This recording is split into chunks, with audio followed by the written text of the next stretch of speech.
Hi everyone, this is a video edition of the Scattered podcast. I'm Yvonne Chorlin. I'm a physical or biological anthropologist and archaeologist, and this is a short video of my contribution to the Alberta portion of a cross-Canada scavenging project led by Dr. Sherry Forbes.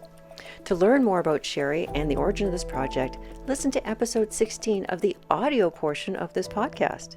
In a nutshell, law enforcement need to recover as much potential forensic evidence as possible to help solve cases. They approach Sherry with two questions. Where do we search for this evidence, and how far do we search for it? To help answer these questions, Sherry wants to identify the scavengers and their scavenger behavior to figure out who may have influenced the movement of this evidence, and then also to map the dispersal of the evidence so we know where it went. By identifying the scavengers and their scavenger behavior and mapping the dispersal of the evidence, we hope to see patterns and be able to answer the two questions of where and how far to search for the remains so that we can answer this for law enforcement. So having these ideas and these questions is all fine and dandy, but how do you do this? How do you identify the scavengers and map the dispersal of the remains? Well, that's where this video comes in. I'm going to show you.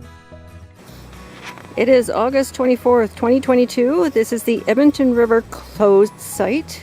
We were gifted some extra pigs, so we had to find a way to use them. So this is why this site has two pigs, a bigger one and a smaller one. This one has a tag, a tracker, and this one is cabled to a tree right there, and with a camera there, camera there. That is a chair, and so we've made use of our surroundings and put a camera there. And then that pig has no tracker, no cable, and no clothing. That is the North Saskatchewan River right there. The embankment is right there, about 2 meters away from the pigs, and it's straight down about a meter or two. So it's a fairly steep embankment. And as you can see, there's some human action in here, so we might get some more human action in here. So that way is north, that's south, that's east, that's west. And I don't know how much was cleared in here, probably not a whole lot. This looks like a well-used area in here. Go. Tracker through there. And I've labeled the head there, and the tail there. So if these pigs move before they decompose enough to leave body staining, then we'll have an idea of where the original deposition point was. This is looking back towards the camera to the south. We have an egress point. This is a bit of a path or tributary or water runoff or something in here. And so there's an embankment. It goes gradually up that way to the south. The Edmonton River open site is just up this embankment, up there, and just on top right there, probably about 10 to 15 meters straight to the west up the embankment and that way. And I'll just go up the egress from the pigs here so you can see.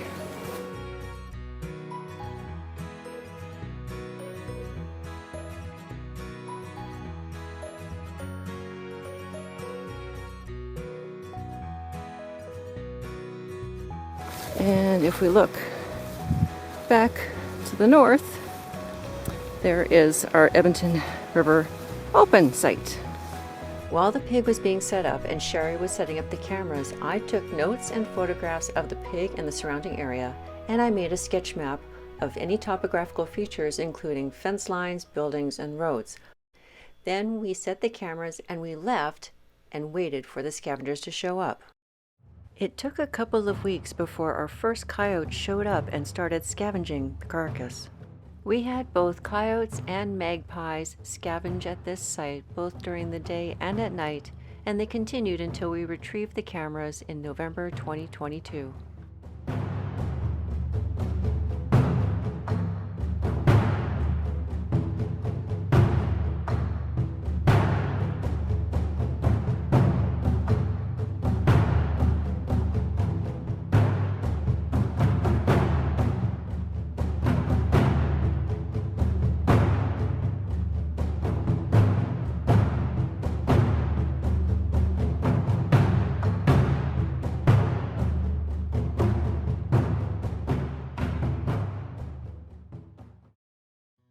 Today is June 19th, 2023. This is Edmonton River closed. We put out 2 pigs here because we had some extras. So they were both put down there. That's the Edmonton, or North Saskatchewan River right there. That way is north. This is south, west, and east. You can see there's a bit of a trail here. Edmonton River Open is just up this embankment here on the other side, probably about 10-15 meters to the west.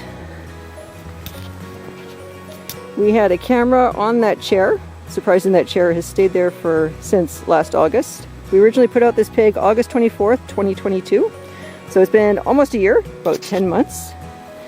This is the original deposition point for both pigs. So we had head and tail of a pig there, and then we had another pig right here, a very baby pig that the farmer gave us. He was very generous. So in here we've got some ribs, vertebrae. We've got almost a full foot of some sort in there. Have to look at it when we start prying it out. But generally, got a little bit there.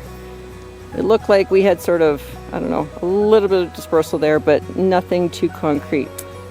There is the chair. The river is right there, probably about 2 meters to the embankment, and then up the trail to the embankment that way. When I did an inventory on the remains we recovered about 10 months after we deposited the pig, I found that we had recovered about 12% of the skeleton.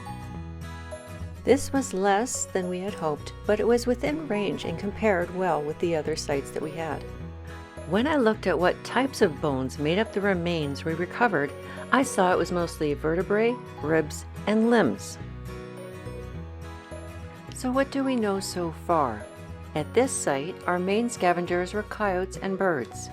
We had scavenging activity within a couple of weeks of deposition, and the coyotes seemed to use pre-existing game trails, one coming up from the river and one going along the river to the east or northeast, and they may have also come from the south using the embankment trail.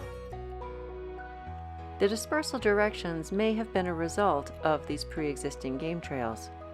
We recovered about 12% of the skeleton, and the remains we recovered nearest the original deposition point were vertebrae, ribs, and limbs. We had one tracker on the largest pig through its snout, and that tracker was recovered in November 2022 near the original deposition point. What have we learned overall across all our sites? We learned that our main scavengers are coyotes, bears, and birds.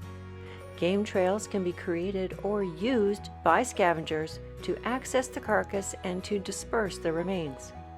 We learned that sometimes there is a difference in the number of remains observed at the preliminary search and the number of remains collected at the final search. We also learned that we mostly collected vertebrae and ribs. This video wouldn't have been possible without the study led by Dr. Shari Forbes. The Calgary and Edmonton Police Service were instrumental in helping us to find land to use, coordinate the searches and carcasses, and of course, to let us know if this information is useful to them. Many big thanks to the landowners and pig growers. We couldn't have done this research without you. And for this site, many thanks to the University of Alberta anthropology students who helped us. To find out more about this study, tune into my podcast, Scattered, One Person's Search for the Story Behind Human Remains, available on your favorite podcast platform. Also, check out the other videos in this series, available on my website, yvonnechorlin.com, and read about it on my blog and on Facebook.